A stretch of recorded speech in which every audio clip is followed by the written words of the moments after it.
Judith Chapter 5. And it was reported to Holofernes, the leader of the military of the Assyrians, that the sons of Israel were preparing themselves to resist, and also that they had closed the mountain passes. And he was enraged with extreme fury and great indignation. And he called together all the leaders of Moab and the leaders of Ammon. And he said to them, "Tell me who this people may be, who obstruct the mountains, which are their cities, and of what kind, and how many?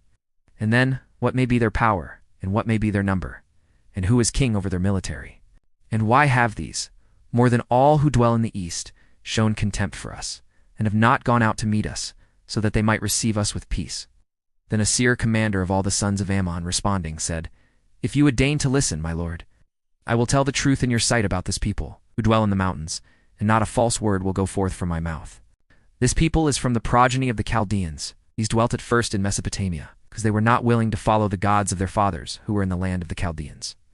And so, forsaking the ceremonies of their fathers, which were with a multitude of gods, they worshipped one God of heaven, who also instructed them to go forth from that place, and to dwell in Canaan. And when a famine covered the whole land, they went down into Egypt, and there, through 400 years, they were so multiplied, that the army of them could not be numbered. And when the king of Egypt oppressed them, and also subjugated them to labor with clay and brick in the building of his cities, they cried out to their Lord, and he struck the entire land of Egypt with various plagues.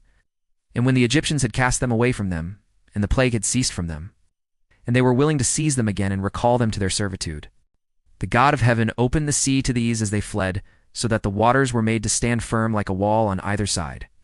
And these walked across the bottom of the sea, and passed through with dry feet. In that place, when an innumerable army of the Egyptians pursued after them, they were so overwhelmed with the waters that not even one remained to report to posterity what had happened. In truth, going forth from the Red Sea, they occupied the deserts of Mount Sinai, in which man could never dwell, nor a son of man take rest. In that place, bitter fountains became sweet for them to drink. And, through 40 years, they continued to receive provisions from heaven. And, although they had entered without bow and arrow, and without shield and sword, their God fought on their behalf, and was victorious. And there was no one who could attack this people, except when they withdrew from the worship of the Lord their God. But as often as they worshipped any other, except their own God, they were delivered to plunder, and to the sword, and into reproach. But as often as they were repentant for having withdrawn from the worship of their God, the God of heaven gave them the power to resist. And, indeed, they overthrew the king of the Canaanites, and of the Jebusites, and of the Perizzites, and of the Hethites, and of the Hivites, and of the Amorites, and all the powerful ones in Heshbon. These same possessed their lands and their cities. And, as long as they did not sin in the sight of their God, it was well with them. For their God hates iniquity. And even some years ago, when they had withdrawn from the way that their God had given them to walk, they were destroyed in battles by many nations, and very many of them were led away captive into a land not their own.